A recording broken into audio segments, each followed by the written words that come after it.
Maksudnya pandangan hidup dan budaya suatu masyarakat ditentukan oleh bahasa masyarakat itu sendiri. Pada teori Sapir-Whorf, Edward Sapir pada tahun 1884 sampai 1939, linguis Amerika memiliki pendapat yang hampir sama dengan von Humboldt. Sapir mengatakan bahwa manusia hidup di dunia ini di bawah belas kasih. Bahasanya yang telah menjadi alat pengantar dalam kehidupannya bermasyarakat. Dan pada teori Jean Piaget berbeda dengan pendapat Sapir dan Whorf. Piaget, sarjana Prancis, berpendapat justru pikiranlah yang membentuk bahasa. Tanpa pikiran, bahasa tidak akan ada. Pikiranlah yang menentukan aspek-aspek sintaksis dan leksikon bahasa, bukan sebaliknya. Baiklah, selanjutnya akan dilanjutkan oleh Magdalena Elda. Assalamualaikum warahmatullahi wabarakatuh. Perkenalkan, nama saya Nia Junia. Adapun rekan-rekan saya yaitu Magdalena Elda dan Rizfilia. Kami dari kelompok 4 akan membahas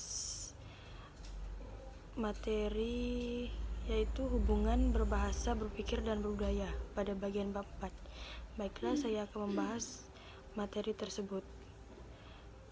Berbahasa dalam arti berkomunikasi dimulai dengan membuat enkode semantik dan enkode gramatikal di dalam otak pembicara, dilanjutkan dengan membuat enkode fonologi. Kemudian dilanjutkan dengan penyusunan dekode fonologi, dekode gramatikal, dan dekode semantik pada pihak pendengar yang terjadi di dalam otaknya. Pada teori Wilhelm von Humboldt, sarjana Jerman abad ke-19, menekankan adanya ketergantungan pemikiran manusia pada bahasa. Baik, selanjutnya teori dari L.S. Vygotsky. Vygotsky adalah sarjana bangsa Rusia. Dia berpendapat bahwa adanya satu tahap perkembangan bahasa sebelum adanya pikiran. Kemudian kedua garis perkembangan ini saling bertemu. Maka terjadilah secara serentak pikiran berbahasa dan bahasa berpikir.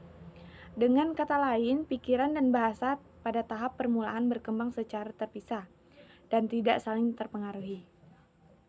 Menurut Vygotsky, pikiran bahasa atau verbal thought berkembang melalui beberapa tahap. Mula-mula, kanak-kanak harus mengucapkan kata-kata untuk dapat dipahami. Kemudian bergerak ke arah kemampuan mengerti dan berpikir tanpa mengucapkan kata-kata itu. Lalu, dia mampu memisahkan kata-kata yang berarti dan yang tidak berarti. Selanjutnya, menurut Vygotsky, dalam mengkaji gerak pikiran ini kita harus mengkaji dua bagian ucapan, yaitu ucapan dalam dan yang mempunyai arti dan ucapan dalam yang tidak memiliki arti. Dalam hal ini merupakan aspek semantik ucapan dan ucapan luar yang merupakan aspek fonetik dan atau aspek bunyi ucapan. Nah, selanjutnya yaitu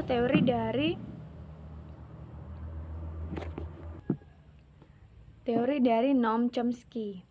Mengenai hubungan bahasa dan pemikiran, Noam Chomsky mengajukan kembali teori klasik yang disebut hipotesis. Chomsky pada tahun 1957, 1965 sampai dengan 1968, sebenarnya teori ini tidak secara langsung membicarakan hubungan bahasa dengan pemikiran, tetapi kita dapat menarik kesimpulan mengenai hal itu karena Chomsky sendiri menegaskan bahwa pengkajian bahasa membukakan perspektif yang baik dalam pengkajian proses mental atau pemikiran manusia. Hipotesis nurani mengatakan bahwa struktur bahasa dalam adalah nurani, artinya rumus-rumus itu dibawa sejak lahir. Pada waktu seorang kanak-kanak mulai mempelajari bahasa ibu, dia telah dilengkapi secara lahir dengan satu peralatan konsep dengan struktur bahasa dalam yang bersifat universal. Sebelum ini ada pandangan dari von Humboldt yang tampak tidak konsisten. Pada satu pihak, von Humboldt menyatakan keragaman pandangan hidup Weltanschauung, tetapi di pihak lain, beliau berpendapat bahwa yang mendasari tiap-tiap bahasa adalah satu sistem universal yang menggambarkan keunikan intelek manusia. Pada von Humboldt, yang tidak konsisten itu dapat diperjelas oleh teori Chomsky. Menurut Chomsky, yang sejalan dengan pandangan rasional, bahasa-bahasa yang ada di dunia adalah sama karena didasari oleh satu sistem yang universal. Hanyalah pada tingkat dalam disebut struktur atau surface structure. Bahasa-bahasa itu berbeda. Nah, selanjutnya teori dari Eric Lindbergh. Berkenan dengan masalah hubungan bahasa dan pemikiran, Eric Lindbergh mengajukan teori yang disebut teori kemampuan bahasa khusus. Lindbergh pada tahun 1964. Teori ini secara kebetulan ada kesamaan dengan teori Chomsky dan juga dengan pendapat Piaget. Menurut Lindbergh, banyak bukti yang menunjukkan bahwa manusia menerima warisan biografi asli berupa kemampuan berkomunikasi dengan menggunakan bahasa khusus untuk manusia dan tidak ada hubungannya dengan kecerdasan pemikiran. Bukti bahwa manusia telah dipersiapkan secara biologis untuk berbahasa menurut Lindbergh adalah sebagai berikut. Yang pertama, kemampuan berbahasa sangat erat hubungannya dengan bagian-bagian otak tertentu atau bagian konteks tertentu yang mendasari bahasa. Yang kedua, jadwal perkembangan bahasa yang sama berlaku bagi semua kanak-kanak normal. Yang ketiga, perkembangan bahasa tidak dapat dihambati meskipun pada kanak-kanak yang mempunyai cacat tertentu seperti buta, tuli, atau memiliki orang tua peka sejak lahir. Yang keempat, bahasa tidak dapat diajarkan pada makhluk lain. Yang kelima, setiap bahasa tanpa terkecuali didasari pada prinsip-prinsip semantik, sintaksis, dan fonologi yang universal.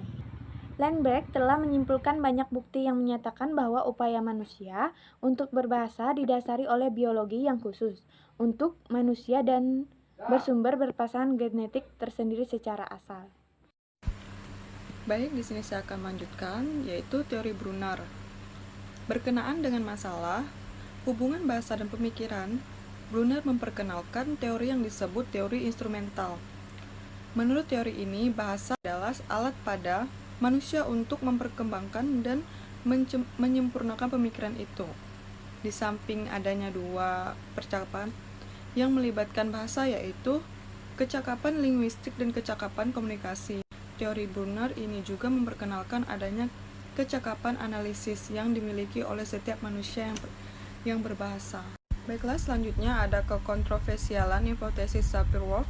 Teori-teori atau hipotesis-hipotesis yang dibicarakan di atas tempat cenderung bertentangan. Teori pertama dari von Humboldt mengatakan bahwa adanya pandangan hidup yang bermacam-macam adalah karena adanya keragaman sistem bahasa dan adanya sistem universal yang dimiliki oleh bahasa-bahasa yang ada di dunia ini.